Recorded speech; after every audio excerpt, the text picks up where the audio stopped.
Hi everyone. If you are a regular on this channel, you probably already know who I am, but in case you are a new viewer, I'm Amanda, and I am one of the live coin Q&A panel members.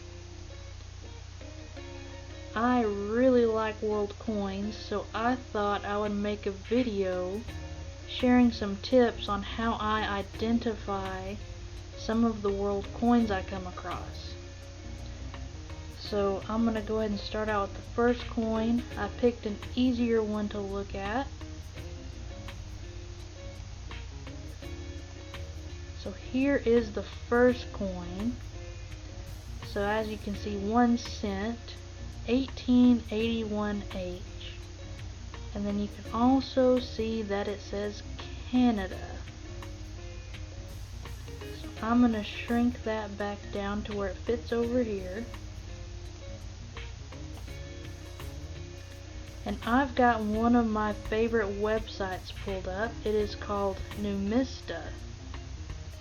So you go to Numista, and I've got the search bar pulled up. We are going to type in 1881 Canada. And you want to make sure you have coins selected in the little drop down. And we're going to search. And this one is pretty easy. The first one on the list that pops up is an 1881 1 cent. So we're going to look at this. Looks like what we were looking at on that picture. 1881H is listed down here. And this website is also cool. If you make an account, you can also click this button and add the coin to your collection. So you can actually build your collection on this website, and it will keep track of what coins you have and which ones you don't. And up here, it'll tell you what country the coin is from, the value, the base value of the coin, or the composition, how much it weighs, the diameter and the thickness. And down here where you see references, you have a KM number, and these numbers down here are different cataloging numbers. So those numbers can be valuable if you think you're going to look up this coin again. So if I put a coin in a flip and I've identified it, I will usually write the KM number so that it is easier for me to find that coin later. Numista also usually lists translations. If there are some things on the coin that aren't in English, they'll translate it for you. And it tells you usually the designers of the coin. It'll tell you what kind of edge the coin has. Just some random notes on the coin. So it is safe to say that the first coin is an 1881H Canadian 1 cent. Alright, so I've got the next coin pulled up.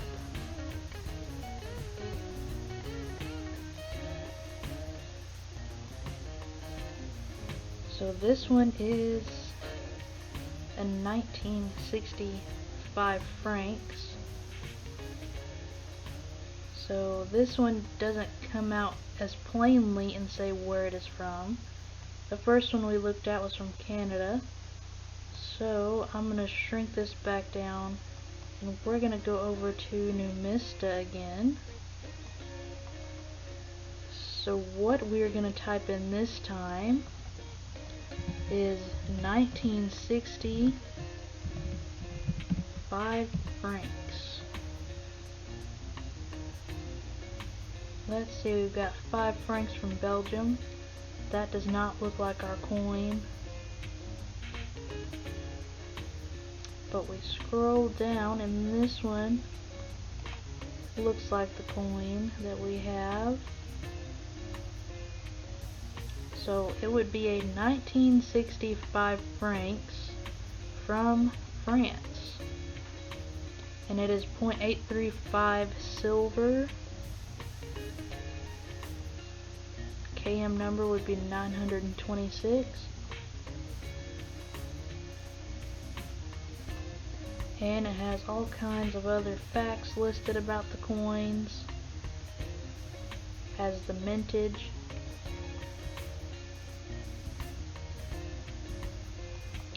So even if you don't know what country it's from, being able to type in the date and what denomination you think it is can definitely help you find the coin.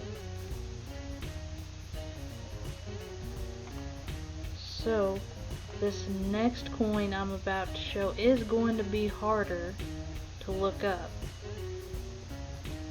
It will be one that I cannot read anything in the language that is on the coin, so I'm going to show you how to look up coins with your phone. Alright, so here is the coin in question. I have no idea what this coin is. I don't know anything about it. I got it in a random coin lot. I haven't looked it up yet. So this app that I wanted to show you is called Koinoscope. You can download it on your phone. I've got it on my iPhone.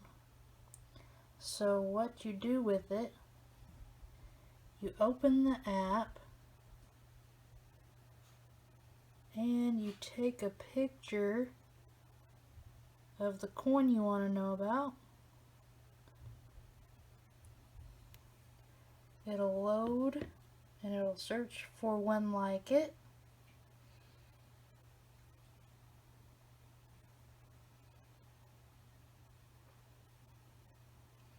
And it'll give you some results that are similar.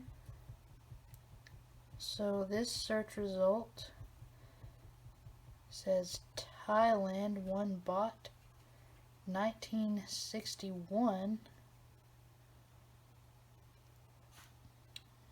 So the first two results say Thailand. So that is probably what we're going to go with this coin. But since we have more details, I'm going to look it up on Numista just to double check that information. Alright, so on the side over here I've got a picture of the coin in question after we just looked it up with Koinoscope. The first two search results thought it might be from Thailand, and one of them said 1961. So we're going to type in 1961 Thailand and see what kind of results we get.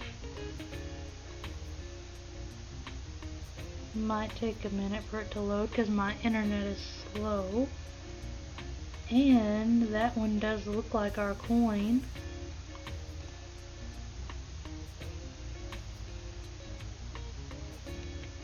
Let's see, it is a circulating commemorative coin. One baht. Copper nickel, 9.3 grams.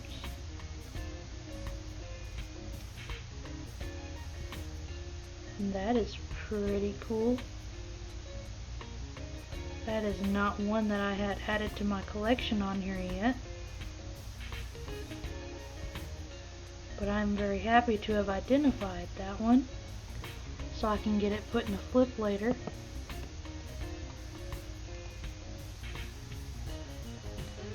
So those are the three basic ways that I look up world coins. Koinoscope is the easiest way, but if I don't have my phone and don't want to scan them, I either look them up by what country it says it's from, if it happens to say it, or any kind of keywords that I could find on the coin, or the date. There's a few different ways you can look up coins, but those are the easiest ways that I've found to look them up. If they're really hard coins and you don't have a phone, if it's a coin like this one, you would kind of just have to look through pictures of coins until you found one that looked like it. Try to figure out what language is on the coin, or any other clues you could figure out about it in order to look it up. But Koinoscope usually saves me on the hard coins that I don't recognize, and it is usually correct with the results it shows me. I hope all of these tips on how to look up world coins were helpful to you. Those were all tips that I used myself. When I first started collecting world coins, it was kind of hard to figure out how to look them all up, but those were the 3 easiest ways that I have figured out how to look them up. So I hope you were able to use those methods to identify your world coins. Also, remember on Monday nights we have the live coin Q&A live streams where we look at emails that viewers have sent in and answer questions about their coins they have. So if you would like to send an email, the email address is in the description, or you can also go on the live coin Q&A website, which is also in the description, and send a question through that. And also on the website you can purchase hats and t-shirts with the coin Q&A logo on them, and purchasing those goes towards supporting the channel, paying for StreamYard, and any upkeep on the website. So anytime you purchase something from the website is greatly appreciated. So there's links for all of that I mentioned in the description. Also a link to Numista and Koinoscope, so that you can find those if you want to use them. So I think that covers everything. So thank you for watching.